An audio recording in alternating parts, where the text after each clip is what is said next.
O Congresso Nacional, essa maravilhosa vitrine de antiquários ideológicas, está em polvo rosa. Sabe qual é o grande dilema existencial da nossa nobre casa legislativa, pessoal? Não é a fome, também não é a desigualdade, tampouco é o lucro do andar de cima. Sabe o que está incomodando eles? É decidir se você, trabalhador, merece viver um pouquinho mais ou se a economia capitalista, que é essa entidade metafísica que ninguém vê, mas todo mundo defende, vai quebrar se você tiver o sábado livre. Então hoje nós vamos reagir aqui a duas matérias que saíram diretamente do fronte da luta de classes tupiniquim. A primeira é sobre o relator que quer modernizar a escravidão com medidas compensatórias para acabar com a escala 6x1, e a segunda sobre o projeto de governo que promete reduzir a jornada, mas já adianto, não se animem tanto. Então pega a sua carteira de trabalho, a sua carteirinha do Sindicato Pelego, se mune aí do seu materialismo histórico e dialético, que hoje o bicho vai pegar. Meu nome é Vitão e esse aqui é o Reacts do Vitão.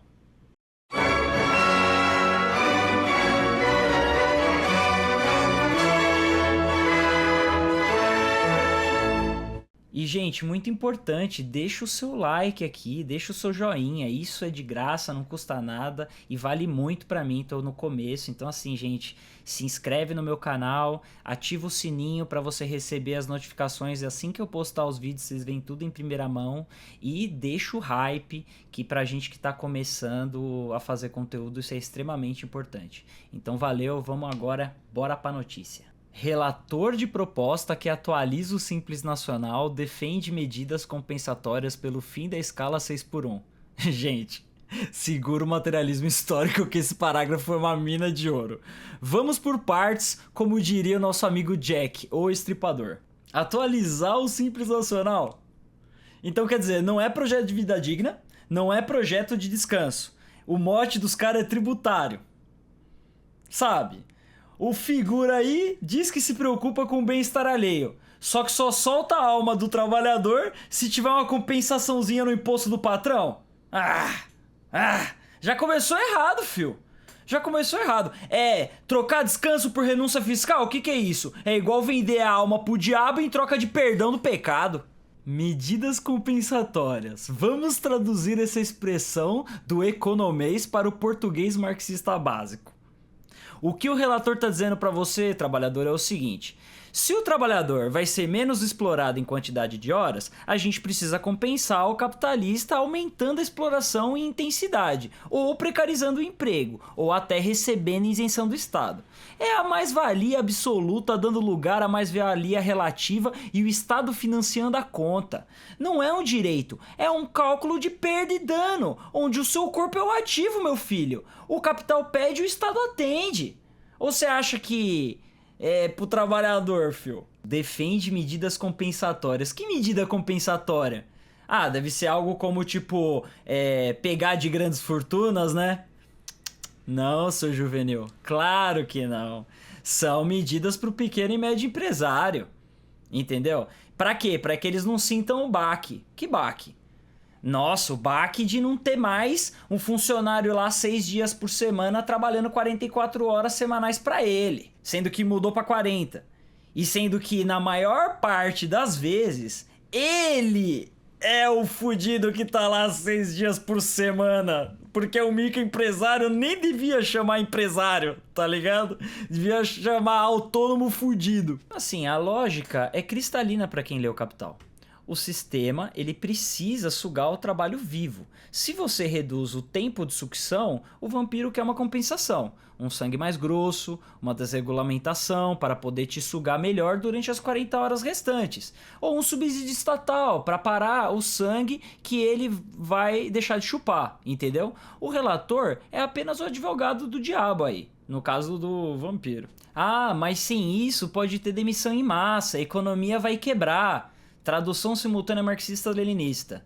Se a taxa de mais-valia cair, o exército industrial de reserva, ou seja, os desempregados, vão crescer, disciplinando vocês a aceitarem salários menores e piores condições, o que no fim das contas é ótimo pro capital, filhinho.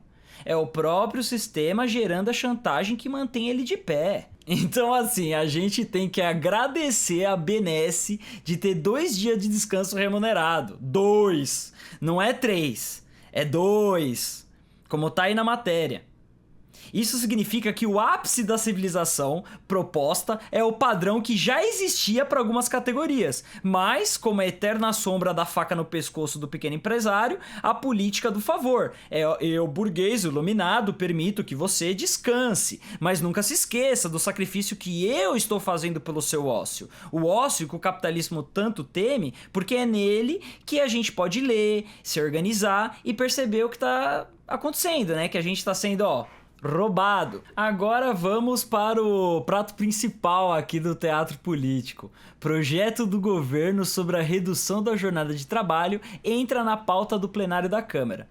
O projeto do governo, liderado pelo Partido do Trabalhador, do PT, que ironicamente tem trabalhador no nome, mas cujo projeto demonstra o medo de pânico, né, de desagradar os ricaços, o grande capital. A matéria fala em meio termo, e olha que expressão curiosa, né? No dicionário marxista-leninista, meio termo na luta de classes significa a posição de uma conciliação, que no longo prazo serve para administrar a crise do capital, não para resolver a tua vida. E é um remédio homeopático do governo para uma doença que exige cirurgia, resumindo. Reduzir até 40 horas, mas sem mexer nos salários. Aqui a contradição dança tango na nossa frente, camaradas. Reduzir a jornada sem reduzir o salário? Marx aplaudiria, né? Mas até 40 horas, com quais contrapartidas?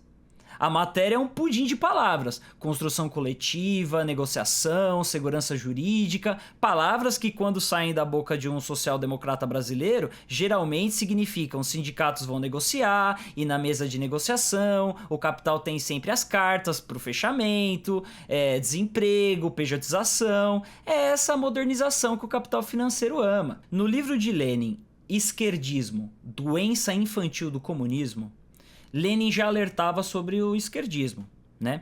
Mas também sobre o oportunismo de direita. Nesse projeto, que a gente pode observar, o oportunismo tupiniquim, ele está em estado puro. É a tese de que é possível humanizar o capital através do parlamento burguês sem ameaçar o coração do sistema. A propriedade privada e a taxa de lucro.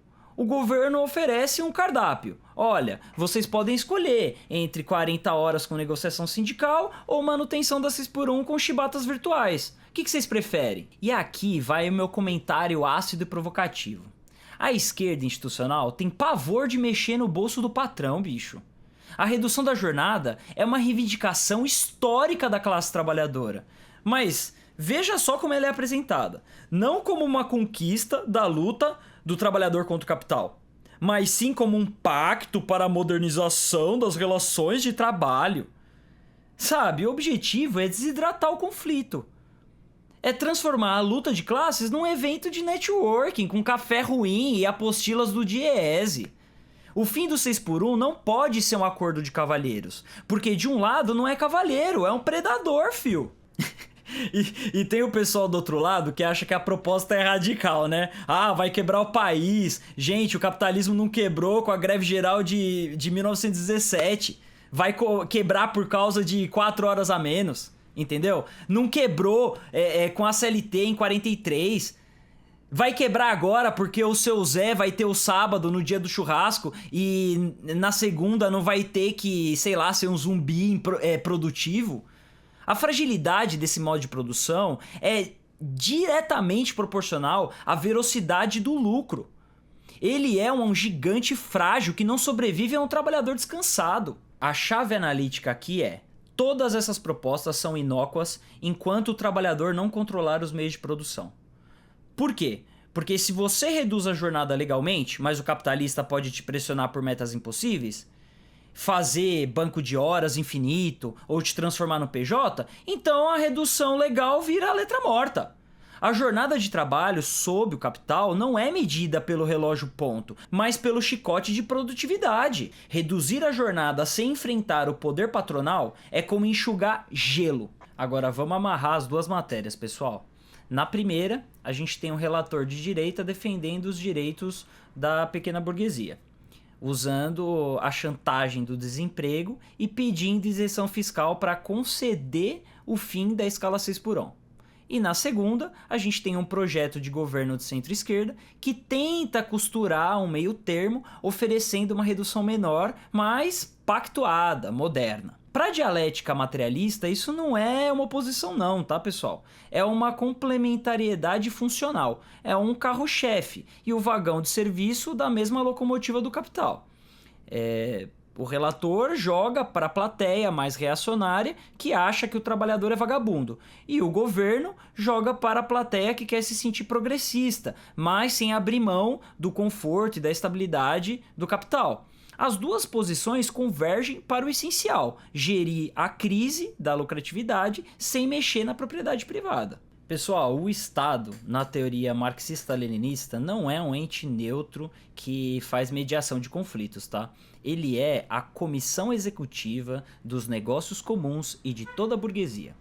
Qualquer medida que saia desse congresso burguês, seja a do relator ou a do governo, tem o objetivo final de preservar a ordem do capital, com mais ou menos verniz social. A luta pela redução da jornada é justa, é necessária, mas ela serve para mostrar os limites desse Estado burguês. Ela prova que dentro do jogo a vitória é sempre parcial e reversível. E a conquista real só vem quando quem decide a jornada é quem está trabalhando, ou seja, o trabalhador. Então, meus amigos, resta a dúvida: o que fazer? Sentar e chorar enquanto o Congresso barganha a nossa vida? Não. A luta por direitos, mesmo que reformista, aquece os motores da consciência coletiva.